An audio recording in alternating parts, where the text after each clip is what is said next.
అందరికీ నమస్కారం అండి. ఈరోజు కథ నాకేమవుతుందో తెలియడం లేదు. నాలో ఏదో నిస్సత్తు ఆవరిస్తుంది. ఎప్పటిలా మంచంపై పడుకోలేకపోతున్నా. కూర్చోవడానికి ప్రయత్నిస్తున్నా, పక్కకి వాలిపోతున్నా.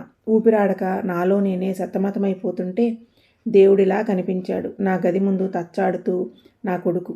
నాలో ఎక్కడలేని ధైర్యమూ వచ్చింది. ఆ తర్వాత నాకేమైందో నాకు తెలియదు. మత్తుగా కళ్ళు తెరిచేసరికి నేనెక్కడో ఉన్నాను. నన్ను నేను పరిశీలించుకుంటే నా ఒంటి నిండా ట్యూబుల్లాంటివి అమర్చేసి ఉన్నాయి. ఒక్క క్షణం నాకు ఏమీ అర్థం కాలేదు. నెమ్మదిగా రాత్రి నాలో నేను పడ్డ అంతరంగ స్థితి గుర్తుకు వచ్చింది. ఇప్పుడెలా ఉంది మామగారు? నా దగ్గరకు వచ్చి నా చెయ్యి నాడి పట్టుకుని చూస్తూ అడిగిందామె. తెల్లటి బట్టల్లో కనిపిస్తున్న ఆ అమ్మాయి నర్స్ అని తెలిసాక నేను ఆసుపత్రిలో ఉన్నానని అర్థమయ్యింది మెల్లగా. బతికి బయటపడ్డందుకు రిలీఫ్గా అనిపించింది. మా అబ్బాయి కోడలు ఎక్కడా కనిపించరేం? గాబరాగా నర్సుని అడిగాను. బయట వెయిట్ చేస్తున్నారమ్మా. మీరిప్పుడు ఐసీయూలో ఉన్నారు. లోపల ఎవరూ ఉండకూడదు. కొంచెం సేపు ఓపిక పట్టండి, కబురు చేస్తాము అంది. ఐసీయూలో ఉన్నానా? అసలు నాకేమైంది? గాబరాగా చుట్టూ పరికించి చూశాను. నాలాంటి అవస్థే ఇంచుమించుగా పడుతున్నారు అందరూ. ఒకరిద్దరు అయితే ఈ లోకంతో సంబంధం లేనట్టుగా పడి ఉన్నారు. వారిని అలా చూస్తూ ఉంటే నాకు చాలా భయం వేసింది. అలాంటి వారి మధ్య నేను కూడా తోడవడాన్ని బట్టి చూస్తే నాకేదో భయంకరమైన జబ్బే వచ్చిందేమోనని నా అంతరాత్మకి అనిపించింది. ఆ తలంపుతో నా గుండె జల్లుమనిపించింది. నిజంగా అలాంటిదే అయితే నేను తట్టుకోగలనా? నా మనసులో గుబులు మొదలైంది. గాబరా వల్లనో ఏమో కడుపులో కొంచెం కాఫీ చుక్క అయినా పడితే బాగుండును అనిపించింది నాకు. నా అవస్థ గమనించిందో ఏమో రాఘవమ్మ గారి అటెండర్ని పంపించండి అంటూ నర్సు ఫోన్ చేయడం వినిపించింది నాకు ఆ మగతగా. నా వాళ్ళ కోసం ఎంతో ఆతృతగా తలుపు వైపు చూస్తున్నా. ఇప్పుడు ఎలా ఉంది అమ్మా? ఆ గొంతు విని వచ్చింది నా కొడుకే అని గుర్తుపట్టాను నేను. కోటు లాంటి ఆ పొడవాటి గౌనులోనూ ముక్కుకి నోటికి కట్టుకున్న ఆ మాస్కుతోనూ దగ్గరికి వచ్చి నిలబడినా పోల్చుకోలేకపోయాను. నా కొడుకు సూర్యం వచ్చి నా కళ్ళల్లోకి కళ్ళు పెట్టి ఇప్పుడు ఎలా ఉందమ్మా అని పలకరించాడు. వాడి గొంతులోని కంగారుని చూసి రాత్రంతా నా కోసం ఎంత బెంబేలెత్తిపోయి ఉంటాడో కదా అనిపించి నా కళ్ళు చెమర్చాయి. వాడిని అంత ఇబ్బంది పెట్టినందుకు. బానే ఉందని తల ఊపి నాకు కొంచెం కాఫీ కావాలిరా అంటూ అడిగిన నా గొంతులో నాకే బేలతనం స్పష్టంగా తెలిసింది. కాఫీ ఇవ్వచ్చో లేదో కనుక్కుంటాను అంటూ అక్కడ డ్యూటీ డాక్టర్ని అడిగాడు.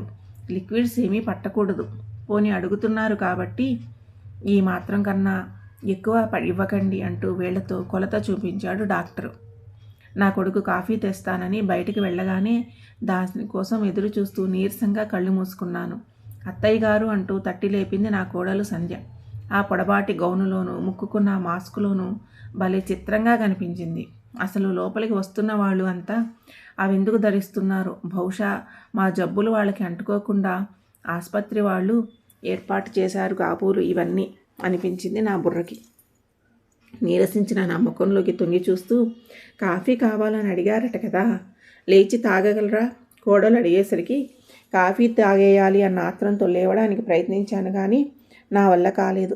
మీరు ఎలా పడుకునే ఉండండి, నేను పట్టిస్తాను అంటూ నర్సు సాయం తీసుకుని తల దగ్గర మంచాన్ని కొంచెం ఎత్తించి గ్లాసులో కాఫీని కొంచెం కొంచెంగా నా నోట్లోకి పోసింది. తాగగానే ప్రాణం లేచి వచ్చినట్లయిపోయింది. అలవాటైన ప్రాణం కదా మరి కాఫీకి.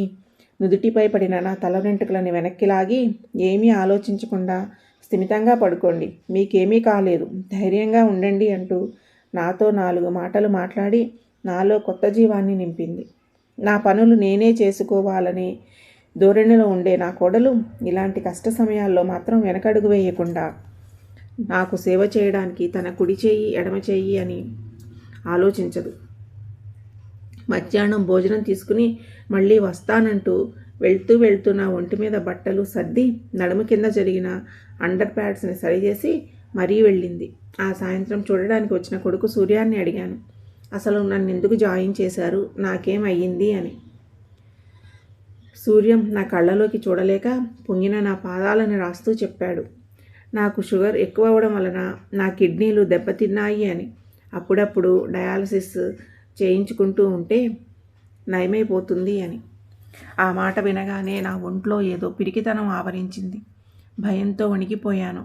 నాకు డయాలసిస్ చేయడానికి ఏదో ఆపరేషన్ చేయాలంటూ థియేటర్లోకి తీసుకుని వెళ్ళి పోయారు. నా మెడ పక్కన చిన్నపాటి గొట్టమేదో పెడుతుంటే నేను పడ్డ బాధ ఎవ్వరికీ తెలుస్తుంది? డయాలసిస్ చేయడానికి నన్ను ఆ యూనిట్కి తీసుకెళ్ళిపోయారు. అక్కడ చిన్నవాళ్ళ దగ్గర నుండి నాలాంటి ముసలి వాళ్ళ వరకు చాలామందే ఉన్నారు.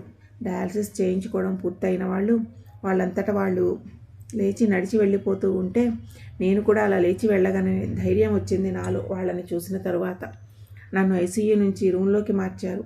ఇప్పుడు నా బంధుమిత్రులంతా నన్ను చూసి పలకరించి వెళ్తున్నారు. నాలో కొత్త ఊపు. అమ్మయ్య, నాకు తగ్గిపోయింది అనుకున్నాను. డయాలసిస్ చేశాక నా ఒంటి పొంగులు తీశాయని అంటున్నందుకు ఆనందం వేసినా దాహంతో నా నోరు ఎండిపోతుంది.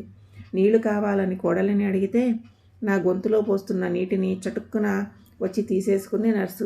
డయాలసిస్ పేషెంట్కి నీళ్లు ఇవ్వకూడదు అంటూ, ప్రోటీన్స్ ఉన్న ఆహారమే ఇవ్వాలని.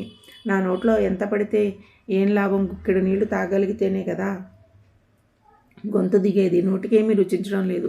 నోట్లో మందులు వేసేటప్పుడు వేసే ఆ 2 చెంచాల నీటి కోసం క్షణక్షణం అల్లాడిపోతున్నాను. 2-3 రోజుల్లో ఇంటికి వెళ్ళిపోతాం అనుకున్నాం. కానీ అక్కడికి వచ్చి నెల్లాళ్ళు దాటిపోయింది. రోజు విడిచి రోజు చేస్తామని చెప్పిన డయాలసిస్ కాస్త రోజుకు 2-3 సార్లు చేస్తున్నారు. కిడ్నీ డాక్టరే కాదు, గుండె, ఊపిరితిత్తులు, బ్రెయిను, లివర్కు సంబంధించిన రకరకాల డాక్టర్లందరూ వస్తున్నారు.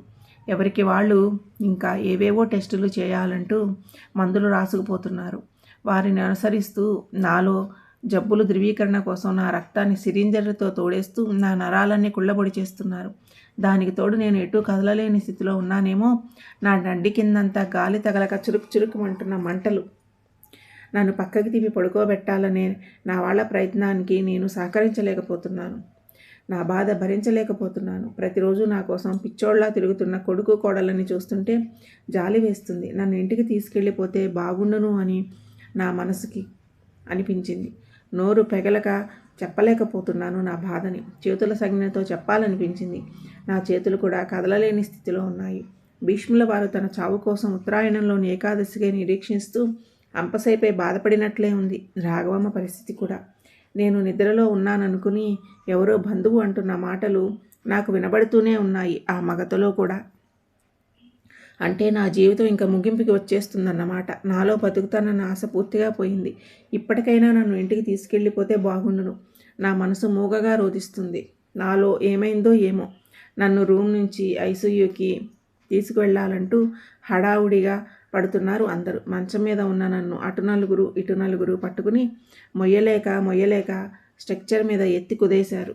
ఆ క్షణం నేను పడిన బాధ ఎవరికెరుక. ఐసీయూ అనే నరకకూపానికి మళ్ళీ బదిలీ అయ్యాను. ఈసారి తట్టుకునే శక్తి నాకు లేదు. దాహంతో నాలుక పిడచగట్టుకుపోతోంది, గొంతులోకి తోసుకుపోతుంది. చచ్చేటప్పుడైనా గుక్కెడు నీళ్లు గొంతులో పోస్తే బాగుండును అనిపిస్తుంది.